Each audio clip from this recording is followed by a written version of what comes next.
घर में बातें होती हैं कि जल्दी ले चलो, मिट्टी खराब हो रही है। कन्हैया भैया, मिट्टी की भी मिट्टी खराब हो रही है। वो तो मिट्टी ही है, मिट्टी क्या खराब होगी, मिट्टी भी अच्छी खराब होती है। इन शब्दों को सुनो और फिर गहराई से समझो तो बहुत गहरे चले जाओगे, इसका पता नहीं लगा पाओगे। कहते हैं कि मिट्टी खराब हो रही है, मिट्टी तो खराब हो गई, अब वो मिट्टी कभी खड़ी नहीं होगी। जीव चला गया इस दुनिया से, जो इस शरीर के अंदर चौकीदार था, कोतवाल था, वो चला गया, अब तो मिट्टी खराब हुई है। कुछ लोग कहते हैं कि रुक जाओ, अभी वो नोएडा वाले आ रहे हैं रिश्तेदार। तो दूसरा भाई कहता अरे यार बहुत दूर हैं वो तो। तीसरा कहता है गाजियाबाद आ गए, बहुत देर हो गई, अब तो खुर्जा आ गए होंगे। दूसरा कहता है अली फोन करके देख लो, तो वो कहते हैं हम अलीगढ़ निकले आए। मरघट में मुर्दा रख लिया है, चलो वहीं ले चलते हैं, आएंगे वहीं पर मरघट में देख लेंगे, वहां भी अभी टाइम लगेगा। कंडा लकड़ियां ढूंढ रहे हैं, अर्थी को उठा करके शमशान भूमि में रख लिया। फिर फोन किया आ जाओ, तो आवाज आ रही है जाम लग गया है, हम आ तो एटई में गए हैं। अब जाम पता नहीं, जाम का तो कोई टाइम ही नहीं, कब तक जाम लगा रहे। कुछ बड़े बूढ़े कहते हैं यार लगाओ, ऐसे तो बहुत लोग रह जाते हैं।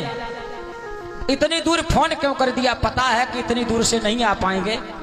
और सब घर के छोटे छोटे बच्चा रो रो के परेशान हैं, चाय नाश्ता करे पिए। घर की नारियां भी रो रो के परेशान हैं। और कहावत कही जाती है कि सही सांझ के मरे को कहां तक रोए हो जाए। मुर्दा से अर्थी से लोग दुखी हो जाते हैं। अब समय कोई नहीं दे रहा है कि 1 घंटे और उसको सो जाने दो, उसका इंतजार रह गया। उस मुर्दा को कंधा लकड़ी में दबा दिया, चारों तरफ धूप बत्तियां अगरबत्तियां जल रही हैं, सामग्री डाल दी गई। तब तक उसका भाई कहता रुक जाओ रुक जाओ, मेरे भाई को चाहने वाले आ रहे हैं, वो आएगा तो कहेगा कि मुझे नहीं आने दिया, इतनी जल्दी क्यों कर दी। कुछ लोग कहते हैं कि अब तो वो उसमें दब गया, चिता बार बार उखाड़ी नहीं जाती है।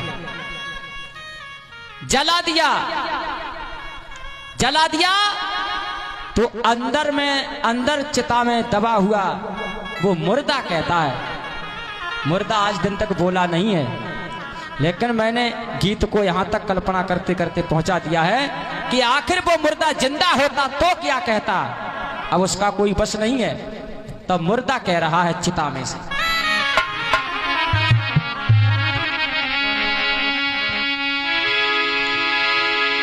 सूने उपवन का माली जगा दे,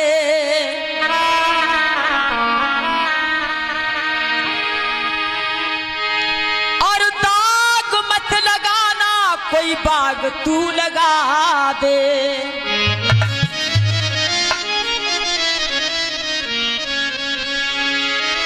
हजारों सो गए हैं इस वीरान जंगल में,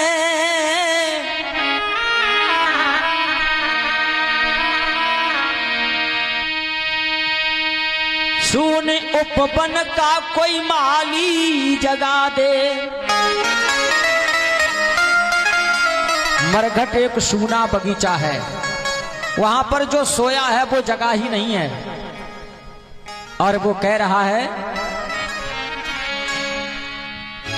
और ये सबके साथ में होता है, कोई ना कोई एक व्यक्ति रह ही जाता है, सब नहीं आ पाते हैं। तब उस दुखी आत्मा की आवाज है, जिसके साथ में वो मुर्दा खेला था, बचपन में हाट बाजार गए, बचपन में लड़े झगड़े थे, वही खास प्रेमी नहीं मिल पाया। तब वो मुर्दा कहता है,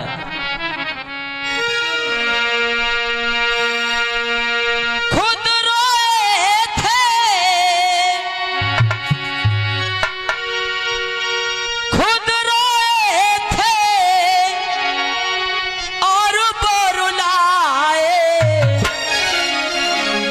सब आ गए पर वो नहीं आए।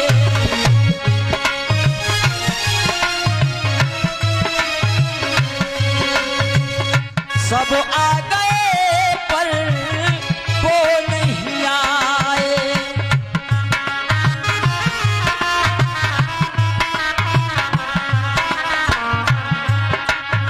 और वो मुर्दा जिसका इंतजार होता है आने का, उसके लिए कह रहा है, भैया आज हम घी से खूब नहलाए।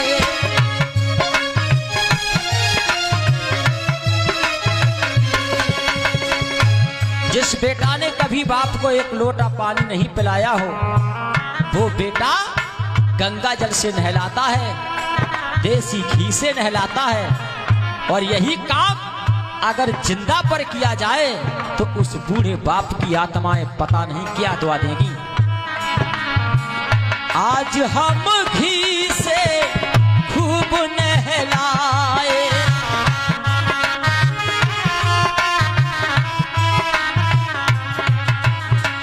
आज मुझे घी से खूब नहलाया। एक नया कोरा कफन है उठाया।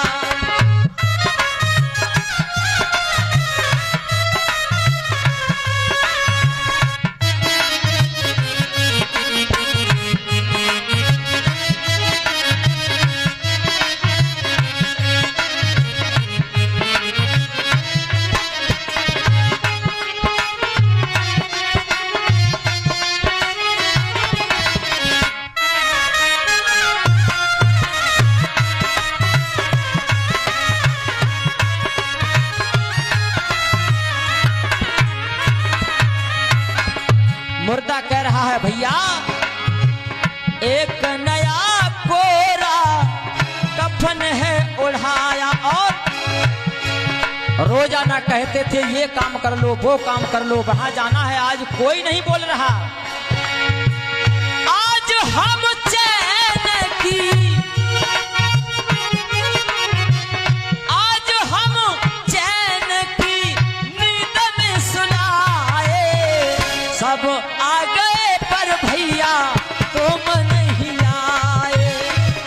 सब आ गए पर वो नहीं आए।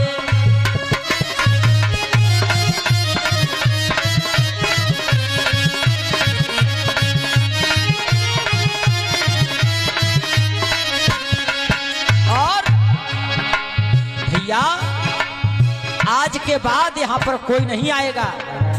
दोबारा मरघट में कोई नहीं जाता घूमने। रोज बात करने कौन आएगा।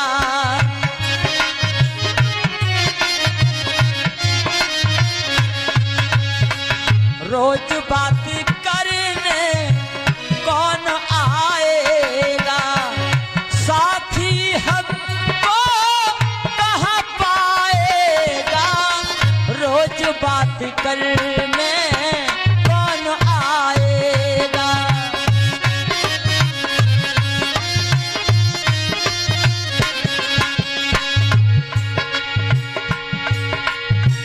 साथ साथ खेले,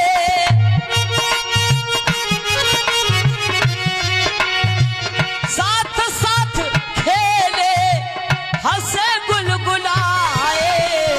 सब आ गए पर वो नहीं आए। सब आ गए पर वो नहीं आए।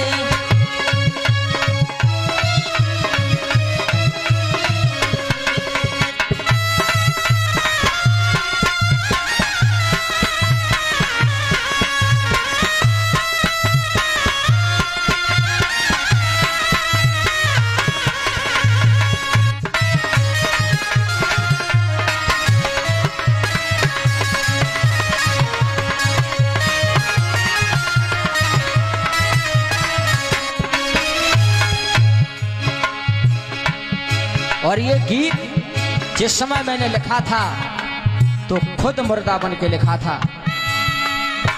संसार जिन आंखों से संसार को देखता है वो आंखें अलग होती हैं, और कवि की आंखें जिस संसार को देखती हैं उन कवियों की आंखें ही निराली होती हैं। तो सुनिए कवि की कल्पना।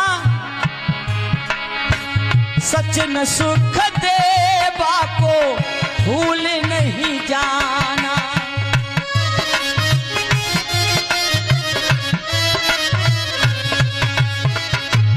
हमारा एक बड़ा बेटा है जिसका नाम है सुखदेव और छोटा है सचिन। तो मैं सोचता हूं कि मेरे जाने के बाद हो सकता है मेरे चाहने वालों में से कोई ना कोई अवश्य रह जाएगा। सचिन सुख देवा को भूल नहीं जाना, और अंकित बेटा झलकी लाडली का जोड़ा मिलाना, सचिन सुख देवा को भूल न जाना।